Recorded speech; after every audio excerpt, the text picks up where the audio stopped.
രാജ്യത്തെ തെരഞ്ഞെടുപ്പ് സംവിധാനവും വോട്ടർ പട്ടികയും അട്ടിമറിക്കാൻ ശ്രമിക്കുന്നത് ജനാധിപത്യത്തോടും ഭരണഘടനയോടുമുള്ള വെല്ലുവിളിയാണെന്ന് റവന്യൂ ഭവന നിർമ്മാണ വകുപ്പ് മന്ത്രി കെ രാജൻ 79ാമത് സ്വാതന്ത്ര്യദിനാഘോഷത്തോടനുബന്ധിച്ച് മലപ്പുറം MSP പരേഡ് ഗ്രൌണ്ടിൽ ദേശീയ പതാക ഉയർത്തിയ ശേഷം സംസാരിക്കുകയായിരുന്നു മന്ത്രി.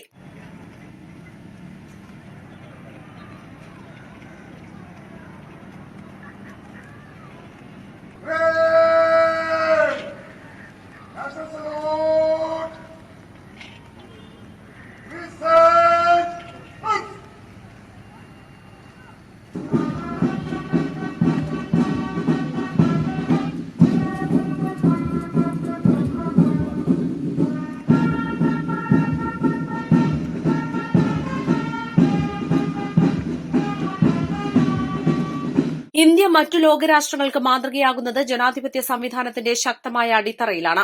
ഇന്ത്യയുടെ തെരഞ്ഞെടുപ്പ് സംവിധാനം സുതാര്യവും കുറ്റമറ്റതും നീതിപൂർവമായിരിക്കണമെന്ന് ഭരണഘടനയിൽ അനുശാസിക്കുന്നുണ്ട്. ജനാധിപത്യത്തെ ശാക്തീകരിക്കുന്ന മഹത്തായ പ്രക്രിയയാണിത്. എന്നാൽ വോട്ടർ പട്ടികയിൽ തന്നെ അട്ടിമറികൾ നടത്താനും വ്യാജ തിരിച്ചറിയൽ രേഖകൾ ചമച്ച് തെരഞ്ഞെടുപ്പ് പ്രക്രിയയെ വികലമാക്കാനും ശ്രമിക്കുന്നവർ ആത്യന്തികമായി വെല്ലുവിളിക്കുന്നത് ഇന്ത്യൻ ജനാധിപത്യത്തെയും മഹത്തായ ഭരണഘടനയെയും പവിത്രമായ ദേശീയതയുമാണ്. ജനാധിപത്യത്തെ അട്ടിമറിക്കാൻ വേണ്ടി ഭരണഘടനയെ അട്ടിമറിക്കാമെന്നും തെരഞ്ഞെടുപ്പ് സംവിധാനത്തെ തന്നെ അട്ടിമറിക്കാമെന്നുമുള്ള വ്യാമോഹം ഇന്ത്യയുടെ വളർച്ചയ്ക്കും വികാസത്തിനും ഒട്ടും സ്വീകാര്യമല്ലെന്നും അത് അനുവദിച്ചു കൊടുക്കാനും കഴിയില്ലെന്നും മന്ത്രി പറഞ്ഞു. ഇന്ത്യ എന്ന വലിയ ജനാധിപത്യ രാജ്യത്തിന്റെ സൗന്ദര്യത്തിനുള്ള മറ്റൊരു പ്രധാന കാരണം നമ്മുടെ പവിത്രമായ ദേശീയതയാണ്. ഏറെ തെറ്റിദ്ധരിക്കപ്പെട്ടൊരു വാക്കാണത്. ചിലർക്കെങ്കിലും അത് മതബദ്ധമായ ഒരു ഭൂപ്രദേശത്തെ പ്രതിദാനം ചെയ്യുന്നുവെന്ന അപകടകരമായ സ്ഥിതി നിലനിൽക്കുന്നു. നമ്മെ സംബന്ധിച്ചിടത്തോളം ദേശീയത എന്നത് കേവലം ഒരു വാക്കല്ല, നൂറ്റാണ്ടുകളായി നാം തേച്ചു മിനുക്കിയെടുത്ത നമ്മുടെ അസ്തിത്വമാണത്.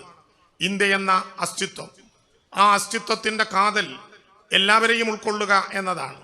മതമുള്ളവരെയും മതമില്ലാത്തവരെയും, നിറമുള്ളവരെയും ഇല്ലാത്തവരെയും, ദരിദ്രരെയും സമ്പന്നരെയും എല്ലാ വിവേചനങ്ങൾക്കും അതീതമായി ഉൾക്കൊള്ളുന്നതിനുള്ള വിശാലതയാണ് നമുക്ക് ദേശീയത.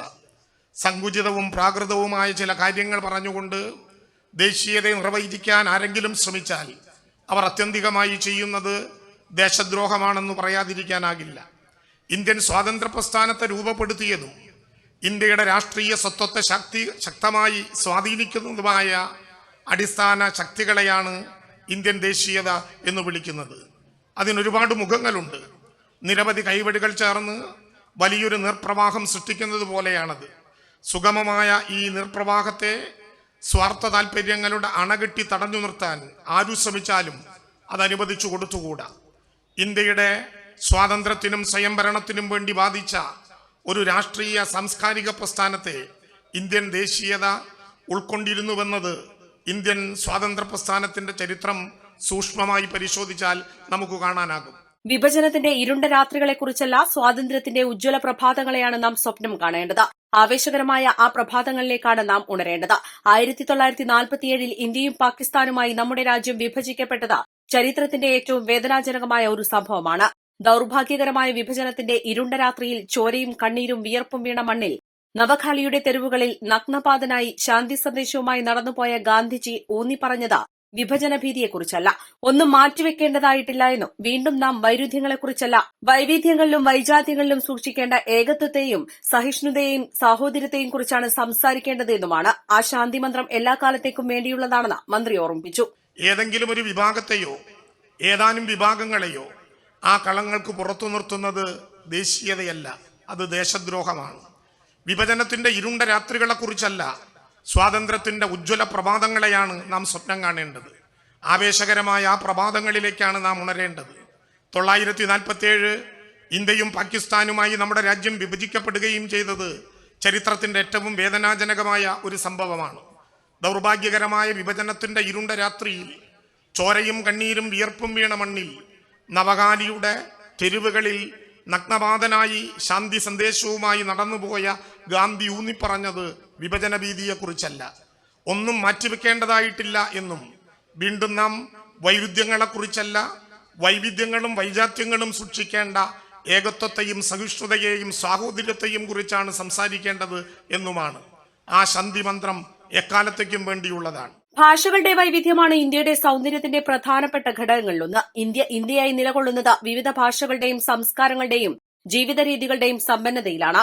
സഹിഷ്ണുതയും പരസ്പരാശ്രിതത്വവും നമ്മുടെ പ്രത്യേകതകളാണ്. ഭാഷകളെ ഇല്ലാതാക്കുക എന്നാൽ ആ ഭാഷ ഏതു സംസ്കാരത്തെയാണോ പ്രതിഫലിപ്പിക്കുന്നത് ആ സംസ്കാരത്തെ ഉന്മൂലനം ചെയ്യുക എന്നാണ് അർത്ഥം. അതുകൊണ്ട് തന്നെ എല്ലാ ഇന്ത്യൻ ഭാഷകളും സംരക്ഷിക്കപ്പെടേണ്ടതുണ്ട്. കേവലം ആശയവിനിമയത്തിനുള്ള മാധ്യമം എന്ന നിലയിൽ മാത്രമല്ല ഭാഷകളുടെ പ്രസക്തി, അവ നമ്മുടെ ജീവിതത്തിന്റെ നിലനിൽപ്പിന് ആധാരമായ അടയാളങ്ങളാണ്. ദേശീയത എന്നത് ചിലർക്കെങ്കിലും അത് മതബദ്ധമായ ഒരു ഭൂപ്രദേശത്തെ പ്രതിനിധാനം ചെയ്യുന്നുവെന്ന അപകടകരമായ സ്ഥിതി നിലനിൽക്കുന്നു. നമ്മെ സംബന്ധിച്ചിടത്തോളം ദേശീയത നൂറ്റാണ്ടുകളായി നാം തേച്ചുമിനുക്കിയെടുത്ത നമ്മുടെ തന്നെ അസ്തിത്വമാണ്. ഇന്ത്യ എന്ന അസ്തിത്വമാണത്. ആ അസ്തിത്വത്തിന്റെ കാതൽ എല്ലാവരെയും ഉൾക്കൊള്ളുക എന്നതാണ്. മതമുള്ളവരെയും മതമില്ലാത്തവരെയും നിറമുള്ളവരെയും ഇല്ലാത്തവരെയും ദരിദ്രരെയും സമ്പന്നരെയുമെല്ലാം വിവേചനങ്ങൾക്കതീതമായി ഉൾക്കൊള്ളുന്നതിനുള്ള വിശാലതയാണ് നമുക്ക് ദേശീയത. സങ്കുചിതവും പ്രാകൃതവുമായ ചില കാര്യങ്ങൾ പറഞ്ഞുകൊണ്ട് ദേശീയതയെ നിർവചിക്കാൻ ആരെങ്കിലും ശ്രമിച്ചാൽ അവർ അത്യന്തികമായി ചെയ്യുന്നത് ദേശദ്രോഹമാണെന്നും മന്ത്രി പറഞ്ഞു.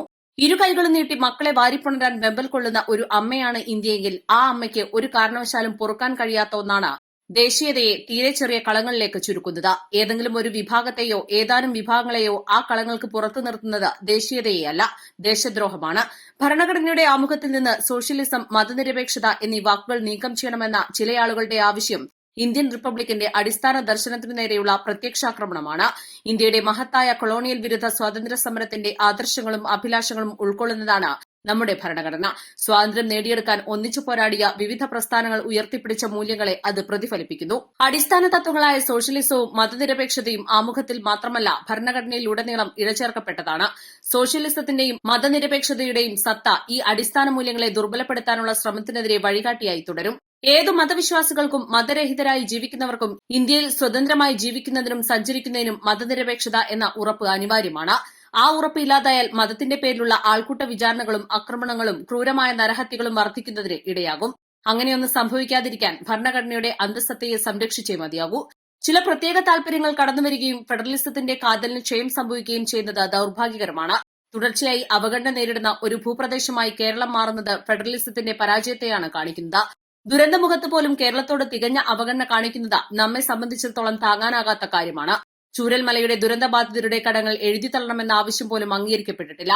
2005 ഇന്ത്യൻ പാർലമെന്റ് പാസാക്കിയ നിയമത്തിൽ സെക്ഷൻ 13 പ്രകാരം ദുരന്തഭൂമിയിലെ ജനങ്ങളുടെ കടങ്ങൾ എഴുതിത്തള്ളാനായിരുന്നു തീരുമാനം. എന്നാൽ ആ നിയമത്തെ ഭേദഗതി ചെയ്യാനുള്ള നീക്കം ജനാധിപത്യത്തിന് ഭൂഷണമല്ലെന്നും റവന്യൂ മന്ത്രി സ്വാതന്ത്ര്യദിന സന്ദേശത്തിൽ പറഞ്ഞു.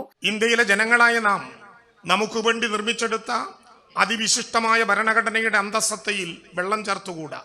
കേവലം മതപരമായ നിഷ്പക്ഷതയല്ല ഇന്ത്യൻ ഭരണഘടന വിഭാവനം ചെയ്യുന്നത്. ഭരണകൂടം എല്ലാ മതങ്ങളെയും തുല്യമായി പരിഗണിക്കുന്നുവെന്നും ന്യൂനപക്ഷ വിഭാഗങ്ങളുടെ അവകാശങ്ങൾ സംരക്ഷിക്കുന്നുവെന്നുമുള്ള വിശ്വാസത്തിന്റെ അടിസ്ഥാനത്തിൽ ഒരു പൗരനും വിവേചനം നേരിടുന്നില്ല ഉറപ്പാണ് മൗലികാവകാശങ്ങളിൽ 25 മുതൽ 28 വരെയുള്ള അനുച്ഛേദങ്ങൾ മതസ്വാതന്ത്ര്യത്തിനുള്ള അവകാശം ഉറപ്പു നൽകുന്നത്. ഇന്ത്യൻ റിപ്പബ്ലിക്കിന്റെ മതനിരപേക്ഷ സ്വഭാവത്തിന് അടിവരയിടുന്നുണ്ട്. കൂടാതെ അനുച്ഛേദം 20, 30, 29, 30 ന്യൂനപക്ഷങ്ങളുടെ സാംസ്കാരികവും വിദ്യാഭ്യാസപരവുമായ അവകാശങ്ങൾ സംരക്ഷിക്കുന്നു. മഹത്തായ നമ്മുടെ രാജ്യത്തിന്റെ അടിസ്ഥാന ശിലയായ ഭരണഘടനയുടെ ശക്തി കുടികൊള്ളുന്ന 2 പദങ്ങളാണ് മതനിരപേക്ഷതയും സോഷ്യലിസവും. കൂട്ടിച്ചേർക്കപ്പെട്ടു എന്നതുകൊണ്ട് ആ പദങ്ങൾക്ക് ശക്തി കുറഞ്ഞു പോയിട്ടില്ല. അവ കേവലം പദങ്ങളല്ല, ഭരണഘടനയുടെ അന്തസ്സത്തെയാണ്. അതില്ലാതാക്കിയാൽ ഭരണഘടന ദുർബലമാകും. ഈ തിരിച്ചറിവാണ് Indian പൗരസമൂഹത്തിനുണ്ടാകേണ്ടത്.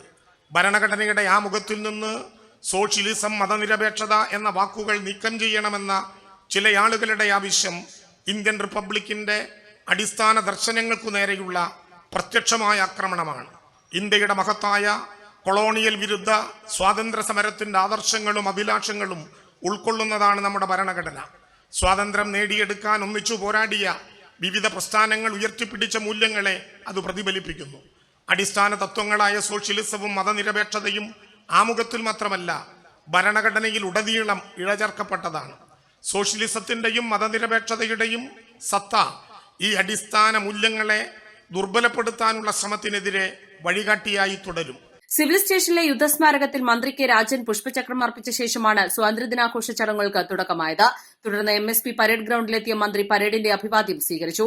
Police, excise, forest, fire and rescue, NCC, SPC, scout, guides, junior red cross എന്നീ വിഭാഗങ്ങളിലായി 37 പ്ലാറ്റൂണുകൾ പരേഡിൽ അണിനിരന്നു. MSP assistant commandant P Babu parade കമാൻഡറായി. MSP സായുധ സേനാ വിഭാഗം inspector Rajith Kumar second in command ആയിരുന്നു. ജില്ലാ കളക്ടർ VR വിനോദ്, ജില്ലാ പോലീസ് മേധാവി R വിശ്വനാഥ് എന്നിവരും പരേഡിനെ അഭിവാദ്യം ചെയ്തു. കനത്ത മഴയെ അവഗണിച്ച് നടന്ന പരേഡ് വീക്ഷിക്കാനും ധാരാളം ആളുകൾ എത്തിയിരുന്നു. ചടങ്ങിൽ MLA മാരായ P Ubaidullah, TV Ibrahim, municipal chairman Mujeeb Kaderi തുടങ്ങിയവർ സംബന്ധിച്ചു. പരേഡിന് മുന്നോടിയായി നഗരസഭാ പരിധിയിലെ വിദ്യാലയങ്ങളിൽ നിന്നുള്ള കുട്ടികൾ പങ്കെടുത്ത പ്രഭാതപേരി നടന്നു. മലപ്പുറം സിവിൽ സ്റ്റേഷൻ പരിസരത്ത് നിന്ന് ആരംഭിച്ച് MSP പരേഡ് ഗ്രൌണ്ടിൽ സമാപിച്ചു. East live, Malappuram.